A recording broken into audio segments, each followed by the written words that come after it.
আসসালামু আলাইকুম ওয়া রাহমাতুল্লাহ।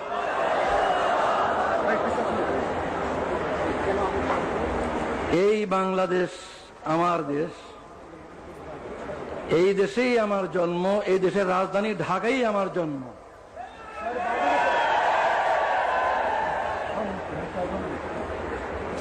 জন্মগত নাগরিকত্ব আল্লাহর দান।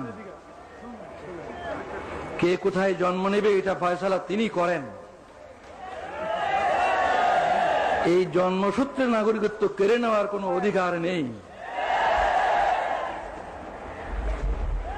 তবু কেড়ে নেওয়া হয়েছিল। আজ আমার কোনো দুঃখ নাই, আমার কোনো দুঃখ নাই। আল্লাহ তাআলা সম্মানের সঙ্গে আমার দেশের সর্বোচ্চ আদালতের মাধ্যমে আমার নাগরিকত্ব ফিরিয়ে দিয়েছেন, আলহামদুলিল্লাহ। নাগরিকত্ব হচ্ছে সকল অধিকারের ভিত্তি। যদি নাগরিকত্বই স্বীকৃত না হয় তাহলে আর কোনো অধিকারই স্বীকৃত হয় না। যেহেতু সরকার আমার নাগরিকত্ব স্বীকার করেনি এতদিন পর্যন্ত, এই কারণে রাজনৈতিক অধিকারও আমার ছিল না। সরকারের নিকট রাজনৈতিক অধিকার স্বীকৃত ছিল না, আর বাকি অধিকার তো প্রশ্নই ওঠে না। আলহামদুলিল্লাহ, আজ আমি আপনাদের মতো একজন নাগরিক, এই দেশের 12 কোটি মানুষের মতোই আমি একজন জন্মসূত্রে নাগরিক।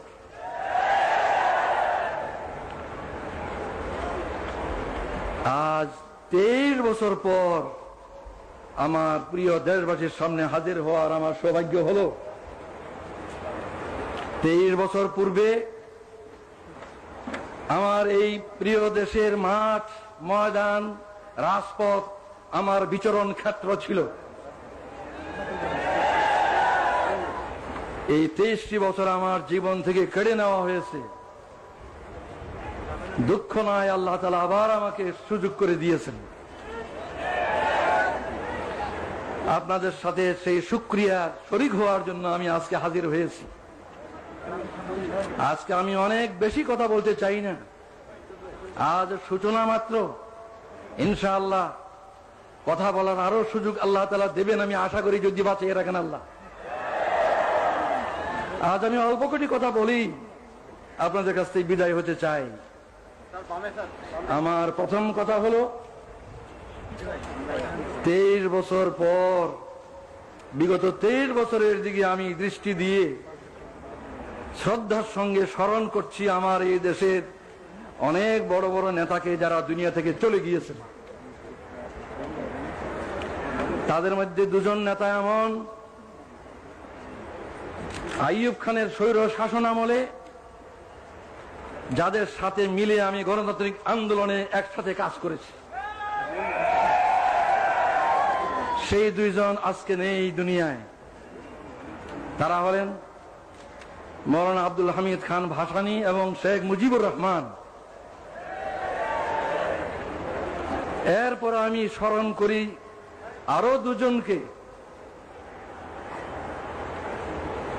এই দেশে গণতন্ত্র পুনর্বহালের জন্য যাদের অবদান অস্বীকার করার সাধ্য কারণ নেই, সেই 2 জন দুনিয়ায় নেই আজ।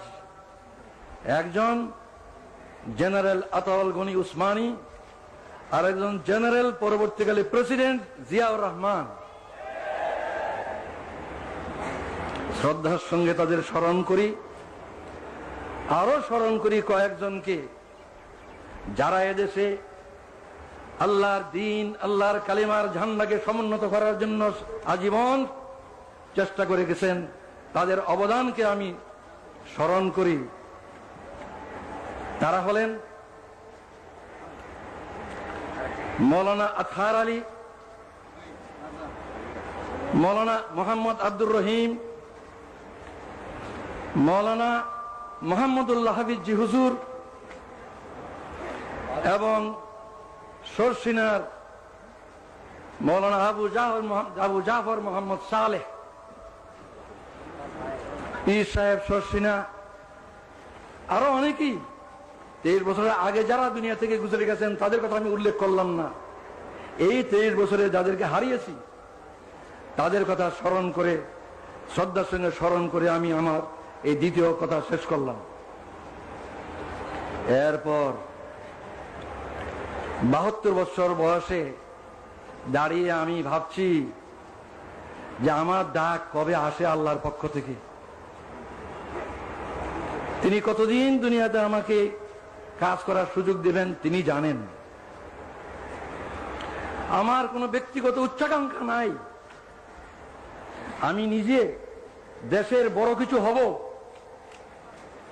দেশের কোনো কর্তা হব, এই ধরনের কোনো কামনা আমার নাই। কিন্তু একটি কামনাই আমাকে অস্থির করে, যে দুনিয়া থেকে যখন বিদায় নেব তখন আমার এই দেশবাসীর 12 কোটি মানুষকে কি অবস্থায় আমি রেখে যাব, তাদেরকে সুখী নিরাপত্তাবোধ নিয়ে বেঁচে থাকার মতো অবস্থায় রেখে যেতে পারবো কিনা, এটা আমার সবচেয়ে বড় চিন্তা। ক্ষুধা তৃষ্ণা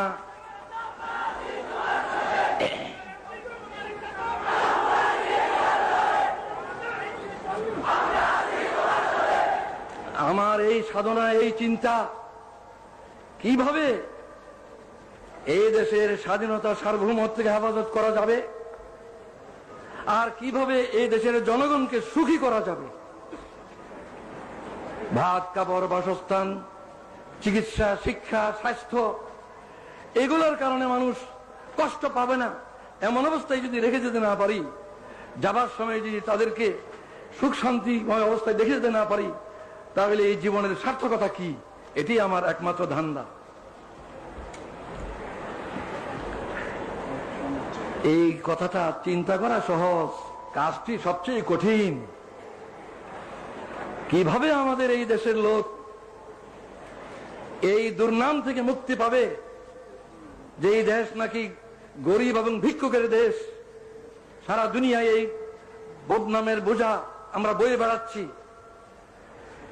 এই দেশের লোকের উন্নতি হোক, এই দেশের লোকের এই বদনাম ঘুচুক, এটি আমার সবচেয়ে বড় সাধনা, সবচেয়ে বড় কামনা। এই বিরাট কাজটি এমনি এমনি হবে না, কোন এক দলের পক্ষে সম্ভব হবে না, কোন দলীয় সরকার একলা পারবে না, অনেক সমস্যা।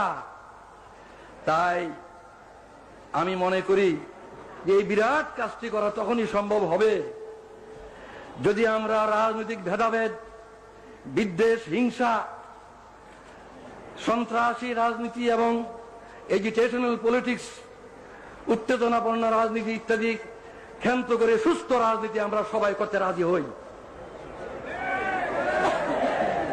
আমি মনে করি যে দেশ গড়ার চিন্তা ভাবনা যাদের আছে তারাই রাজনীতি করেন,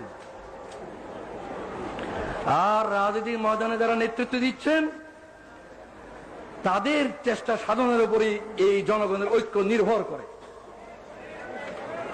জনগণের মধ্যে বিভেদ সৃষ্টি করে কোনো নেতৃত্ব সফল হবে না। জনগণের মধ্যে ঐক্য সৃষ্টি করে সত্যিকার ভাবে দেশের কল্যাণ করা সম্ভব। এই ঐক্যের জন্য আসুন আমরা সকলে চেষ্টা করি। অতীতের বহু উত্থান পতন হয়েছে, রাজনীতির অঙ্গনে বহুত উত্থান পতন হয়েছে। আসুন আমরা ওইসব অতীতের দুঃখের কথাগুলি ভুলে যাই। আমরা যারা রাজনীতি ময়দানে আসি, আসুন একসাথে বসি, ভাব বিনিময় করি। দেশের সমস্যা অজানা নয়, সবারই কাছে আমাদের জানা। আসল কথা সমাধানের পথ কি, কিভাবে সমাধান করব, এই সমাধানের জন্য আসুন একসাথে বসি, একসাথে চিন্তা করি, মতের বিনিময় করি। আমরা ঐক্যবদ্ধভাবে চেষ্টা করা ছাড়া এই বিরাট কাজ কিছুটি সম্ভব নয় বলে আমি বিশ্বাস করি। আমি দেশবাসীর সকলের কাছে এই কামনা করি যে আপনারাও দোয়া করেন। আমি এই চেষ্টাই করতে চাই, প্রতিটি রাজনৈতিক নেতার দুয়ারে দুয়ারে আমি যেতে চাই, প্রতি নেতার কাছে আমি ধৈর্য দিতে চাই। আসুন আমরা দেশকে গড়ি একসাথে মিলে। এই ঐক্য ছাড়া এই দলীয় কর্তৃত্ব, নেতৃত্ব এগুলি নিয়ে আমরা ঝগড়া করতে পারবো, কিন্তু দেশ গড়তে পারবো না। এগুলি নিয়ে আমরা মারামারি কাটাকাটি করতে পারবো, কিন্তু জনগণকে সুখ শান্তি দিতে পারবো না। আমি আর বেশি কথা বলতে চাই না। এখানে একটা গুরুত্বপূর্ণ কথা আমি বলতে চাই, সেটা হচ্ছে রাজনীতির ময়দানে যারা কাজ করেন, বিভিন্ন দলের মধ্যে মতের পার্থক্য থাকা খুবই স্বাভাবিক, এবং এই পার্থক্যের কারণে রাজনৈতিক সিদ্ধান্ত ভিন্ন ভিন্ন হয়। বিভিন্ন দলের বিভিন্ন রকম রাজনৈতিক সিদ্ধান্ত হয়, এবং এক দলের সিদ্ধান্ত আরেক দলের নিকট গ্রহণযোগ্য হয় না। এটা হয়েই থাকে, এটা স্বাভাবিক। এই কারণে আমাদের মধ্যে যে দূরত্ব পারস্পরিক, এই দূরত্ব দূর করতে হবে। আর দূর করার পথ এটাই যে অতীতকে ভুলে যাওয়া। আমার বিরুদ্ধে যারা ব্যাপক অপপ্রচার করেছেন বহু বছর থেকে, আমি তাদের অপপ্রচারকে কিছুই মনে করি না। তাদের বিরুদ্ধে আমার কোনো বিদ্বেষ নাই, আমি তাদের বিরুদ্ধে কোনো অভিযোগ করব না। তাদেরকে আমি অনুরোধ করব, আসুন আমরা একসাথে মিলে দেশ গড়ার চেষ্টা করি। আমারও যদি কোনো ভুল হয়ে থাকে, ইচ্ছাকৃতভাবে দেশের এবং জনগণের ক্ষতির কোনো চেষ্টা আল্লাহর রহমতে আমি কোনোদিন করিনি। যা ভালো বুঝেছি দেশের জন্য, জনগণের কল্যাণের জন্য করেছি। এরপরেও মানুষের ভুল হয়, ভুল হতে পারে। কেউ আমার কোনো কাজকে ভুল মনে করতে পারেন, সাধারণত তাদেরকে আমি দোষী বলবো না।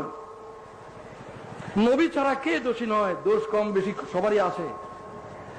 তাই যারা আমার কোনো কাজকে ভুল মনে করেছেন, আমার কোনো কাজে অসন্তুষ্ট হয়েছেন, আমার কোনো কাজে ব্যথিত হয়েছেন, দুঃখ পেয়েছেন, আমি তাদের সবার কাছে জানাচ্ছি, আপনাদের এই বেদনার সঙ্গে আমি শরীক, আমিও দুঃখিত। আমি আল্লাহর কাছে দোয়া করি যাতে আমি বাকি জীবন যা কিছু করি কারো মনে দুঃখ না দিই, কারো মনে দুঃখ না আসে এমন ভাবে যেন আমি কাজ করতে পারি। আপনারাও এই দোয়া করুন। সর্বশেষে যে ঐক্যের কথা আমি আজ বলছি, এই ঐক্যের তো ভিত্তি চাই। ঐক্যের কথা সকলেই বলেন, অনেকেই বলেন, কিন্তু ঐক্যের একটা ভিত্তি প্রয়োজন। বিনা ভিত্তিতে ঐক্য কিছুর উপরে দাঁড়াবে? আমার দৃষ্টিতে ঐক্যের ভিত্তি দুটো, একটা রাজনৈতিক ঐক্য আর একটা আদর্শিক ঐক্য। রাজনৈতিক ঐক্য, আদর্শিক ঐক্য, এই দুটো ঐক্যের ভিত্তিতে আমরা এই দেশের 12 কোটি মানুষকে ঐক্যবদ্ধ করতে পারি। রাজনৈতিক ঐক্য মানে হচ্ছে এই বাংলাদেশের যে সীমানা, এই সীমানার ভিতরে যে বাংলাদেশ, এই বাংলাদেশের স্বাধীনতা সার্বভৌমত্বকে হেফাজত করতে হবে। অত্যন্ত বেদনার সঙ্গে লক্ষ্য করছি, বিদেশ থেকে এসে কিছু লোক আমাদের দেশে এই কথা বলার সাহস পায় যে 47-এর সীমানা উঠিয়ে দিতে হবে। 47-এর সীমানা উঠিয়ে দিলে বাংলাদেশ কোথায় থাকবে? 47-এ ভারত ভাগ করে যে সীমানা ঠিক করা হয়েছিল, সেই সীমানায় কি বাংলাদেশের সীমানা নয়? 71-এ কি সেই সীমানার ভিতরে স্বাধীন বাংলাদেশ কায়েম হয়নি? এই সীমানার হেফাজত করা হলো রাজনৈতিক ঐক্যের পয়লা ভিত্তি। রাজনৈতিক ঐক্যের ভিত্তি এটাই। যারা এই সীমানা তুলে দিতে চায় তারা এদেশের স্বাধীনতার রক্ষক হতে পারে না। যারা এই সীমানা তুলে দিতে চায় তারা এদেশের স্বাধীনতা সার্বভৌমত্বে বিশ্বাস করে না। আমি বিশ্বাস করি দেশের দায়িত্বশীল সকল রাজনৈতিক দল এই বিষয়ে একমত যে বাংলাদেশের এই সীমানার ভিতরে যে সীমানা 47 হয়েছিল এবং 71-এ যে সীমানাকে নিয়ে স্বাধীন সার্বভৌম বাংলাদেশ প্রতিষ্ঠিত হয়েছে, এই সীমানার হেফাজত করা আমাদের সকলের পবিত্র দায়িত্ব এবং এটা আমাদের রাজনৈতিক ঐক্যের ভিত্তি। কিন্তু রাজনৈতিক ঐক্য কি যথেষ্ট? রাজনৈতিক ঐক্য কখনো যথেষ্ট নয়। আদর্শিক ঐক্য ব্যতীত রাজনৈতিক ঐক্য ক্রিয়াশীল হয় না। আমি অনেক ভেবে চিন্তে তালাশ করে দেখেছি যে তিনটি কথাই হচ্ছে আদর্শিক ভিত্তি, তিনটি কথাই হচ্ছে আদর্শিক ভিত্তি। আল্লাহ যিনি আমাদেরকে সৃষ্টি করেছেন, যিনি আমাদের মনিব, মাহবুদ, প্রভু, সেই আল্লাহ ঐক্যের, আদর্শিক ঐক্যের পয়লা ভিত্তি।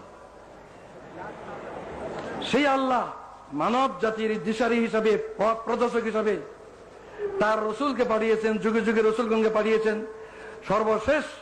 সর্বশ্রেষ্ঠ রসুল মুহাম্মদ রাসূলুল্লাহ সাল্লাল্লাহু আলাইহি ওয়াসাল্লাম হচ্ছে দ্বিতীয় আদর্শিক ভিত্তি। তৃতীয় আদর্শিক ভিত্তি হচ্ছে আল কোরআন, যা মানব জাতির জীবন বিধান আল্লাহর পক্ষ থেকে রসুলের মাধ্যমে এসেছে। এই আল্লাহ, আল্লাহর রসুল এবং আল্লাহর কোরআন এর কোনটাই জামাত ইসলামীর দলীয় সম্পদ নয়। এই তিনটার কোনটাই কোন দেশের, কোন দলের তাদের নিজস্ব সম্পদ নয়। এই সম্পদের ভিত্তিতে আমাদের মধ্যে ঐক্য না হওয়ার আমি কোনো কারণ দেখি না। আমি অত্যন্ত আনন্দ বোধ করি যে আমাদের দেশে প্রধান প্রধান দলগুলির নেতৃবৃন্দ তারা মুসলিম। আমাদের দেশের প্রধান প্রধান দলগুলির নেতৃবৃন্দ মুসলিম। তারা নামাজ পড়েন, হজ করেন, কোরআনকে তারা অস্বীকার করতে পারেন না। নামাজ, রোজা, হজ এগুলি কোরআনেই আছে, তারা এগুলি করেন। সুতরাং আমি কি করে মনে করবো তারা কোরআনকে পছন্দ করেন না? নিশ্চয়ই তারা কোরআনকে বিশ্বাস করেন। তাই আমি এই আকুল আবেদন জানাই, রাজনৈতিক ঐক্যের ভিত্তি বাংলাদেশের সার্বভৌমত্ব এবং স্বাধীনতাকে রক্ষা, আর আদর্শিক ভিত্তি হচ্ছে আল্লাহর প্রতি দৃঢ় বিশ্বাস এবং আস্থা, যেটা আমাদের বাংলাদেশের শাসনতন্ত্রে আছে। দ্বিতীয় মুহাম্মদ রাসূলুল্লাহ সাল্লাল্লাহু আলাইহি ওয়াসাল্লামের নেতৃত্ব, তৃতীয় কোরআনের বিধান। এই ঐক্যের ভিত্তিকে যদি আমরা গ্রহণ করি, কাল থেকে আমরা দেশ গড়ার কাজ শুরু করতে পারি। আমি বিদায়ের আগে জনাব আব্বাস আলী খান সাহেব, যিনি এতদিন ভারপ্রাপ্ত আমির হিসাবে এই ভার বহন করেছেন, তিনি আমার চেয়ে 7 বছরেরও বয়সে বেশি। আমি 72 আর উনি 79। এই বয়সে উনি যে বিরাট দায়িত্ব পালন করেছেন, আমার কাঁধের বোঝা তার কাঁধে নিয়ে যে দায়িত্ব পালন করেছেন, সেজন্য এই সক্ষমতার জন্য আমি আল্লাহর শুকরিয়া জানাই। আমি তাকে মুরব্বী মনে করি বয়সের দিক দিয়ে। আমি তাকে অনুরোধ জানাই যে তিনি আমার জন্য দোয়া করবেন, যেন আমার বাকি জীবন এই দেশের কল্যাণের জন্য, এই দেশের জনগণের সমৃদ্ধি, উন্নতির জন্য, সুখ শান্তির জন্য ঠিক মতো কাজ করতে পারি। আর জাতীয় ঐক্য সৃষ্টির জন্য যে আমি নিয়ত করেছি, সেই নিয়ত যেন আল্লাহ তাআলা আমার পুরা করেন। এই দোয়া করার আবেদন জানিয়ে আমি বিদায় নিচ্ছি এই বলে, আল্লাহু আকবার, বাংলাদেশ জিন্দাবাদ, জামাতে ইসলামী জিন্দাবাদ, খোদা হাফেজ। আসসালামু আলাইকুম ওয়া রাহমাতুল্লাহ।